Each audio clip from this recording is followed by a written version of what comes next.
Hey guys, welcome to Perfectly Imperfect Cooking. Today, I'm going to be making homemade pretzel bites and show you how. For our ingredients, you're going to need 1.5 cups of warm water, 2 tablespoons of light brown sugar, 6 tablespoons of unsalted butter melted, 2¼ tablespoons of yeast, 4.5 to 5 cups of flour, vegetable oil, 1 1/3 cup of baking soda, a whole egg beaten with 1 tablespoon of cold water, and coarse sea salt.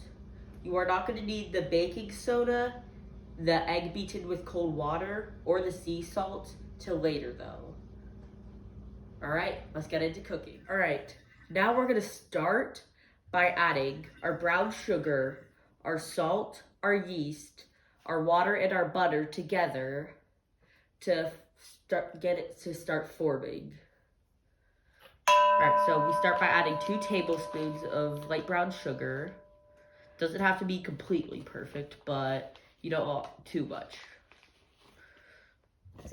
Then we're going to add our 1.5 cups of warm water.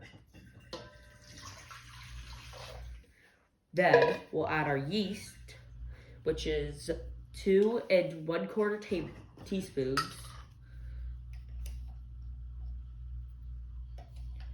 It doesn't matter what you add, what order you add them in, but just make sure to add all of the ingredients in. Then we're gonna add in our 6 tablespoons of melted butter,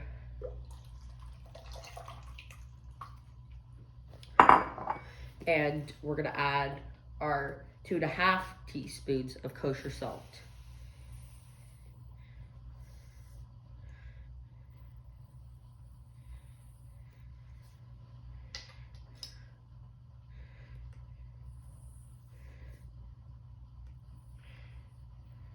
Okay. Then we're going to grab a wooden spoon or a regular spoon and mix it up real quick. And we're gonna let this sit for about 5 minutes until it starts bubbling. Alright, now since our mixture started bubbling, we're gonna add our flour. So we're gonna add 4.5 cups of flour to start, and if it's still sticky, we're gonna add more by 1 tablespoon. Ready? Ready.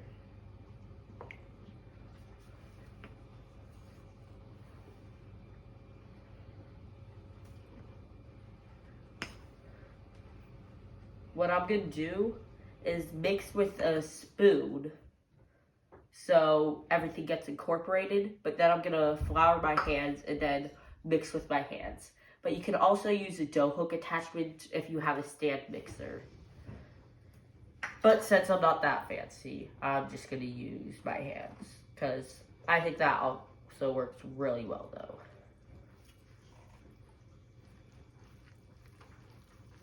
So I'm going to show you a bit how to do it and then what it should look like after.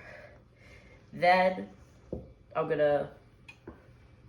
to let it sit for about an hour in a warm place.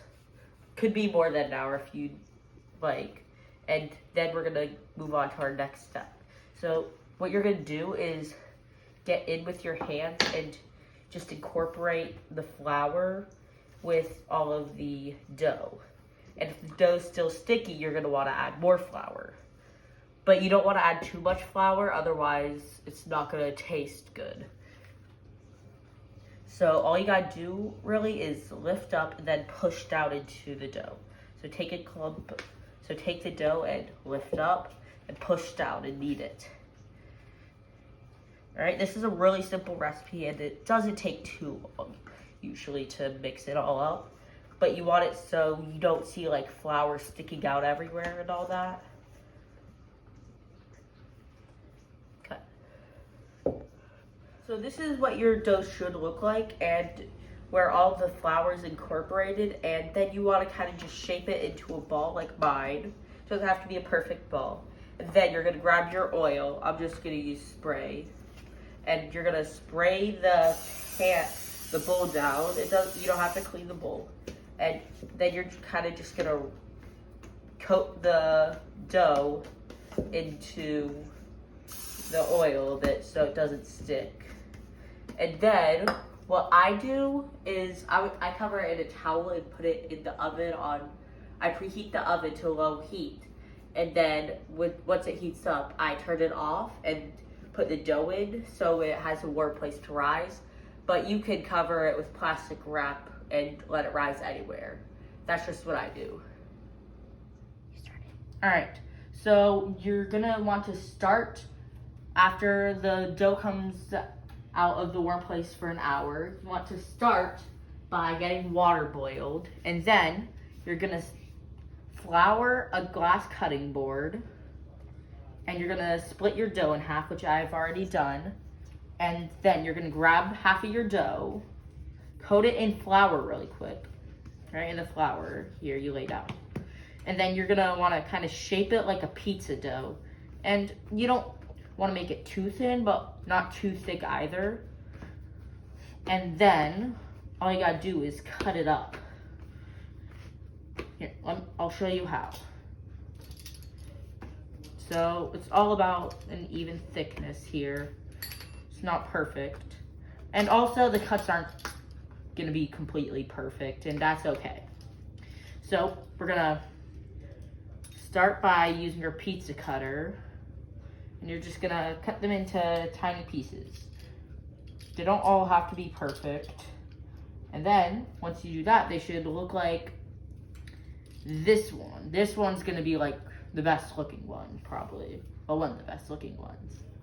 All right, now, after you cut up all your pretzel bites, you're going to want to turn on your oven, and you're gonna preheat it to 425 degrees Fahrenheit. All right, and now you're going to go ahead and line 2 cookie sheets with parchment paper. And you're gonna want to, because there are quite a lot of pretzel bites here, and you're gonna need 2 for them all to fit. All right, next we're gonna add 1/3 cup of baking soda into the boiling water. And it's gonna fizz up, so just be careful of that. And then you're going to grab some pretzel bites. And it doesn't matter how many, we're just gonna start with 5. And you're gonna put them in and wait 30 seconds for them to cook.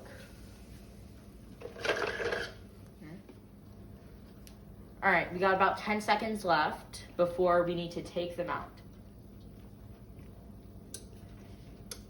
All right, now I'm gonna take the pretzel bites out with a spoon with holes in it. I don't remember what it's called, but you know, it's just a holding spoon with it. A spoon with holes in it. And we're gonna take them out and get the moisture out and put them on the baking sheet here.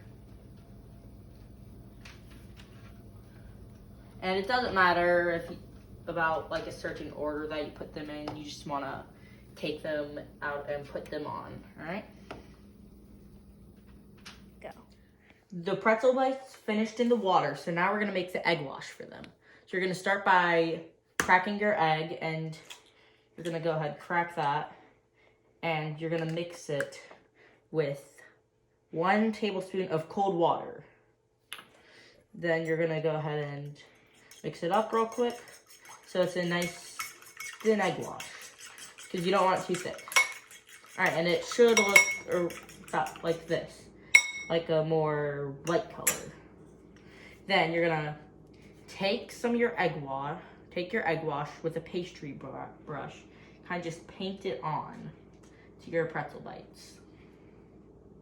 So I finished putting the egg wash on, and now you're gonna just get a bit of salt and pour it in your hand, in one hand. Then with your other hand, you're gonna just sprinkle some on. Don't be too afraid with how much salt you put on. Just like give it a nice coating, because the salt might fall off when you cook it, but not all of it will. So put on enough.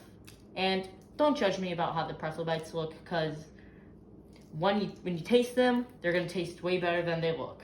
So that's why they are perfectly imperfect. Yeah.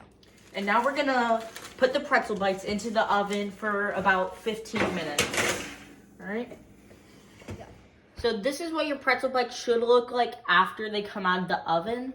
And once they come out of the oven, you want to let them rest for about 5 minutes so they can cool down. But afterwards, go ahead and eat them. All right. And now we've waited 5 minutes and it's time for the taste test. But before we do so, don't forget to like, subscribe, and tell your friends. All right, let's get into it.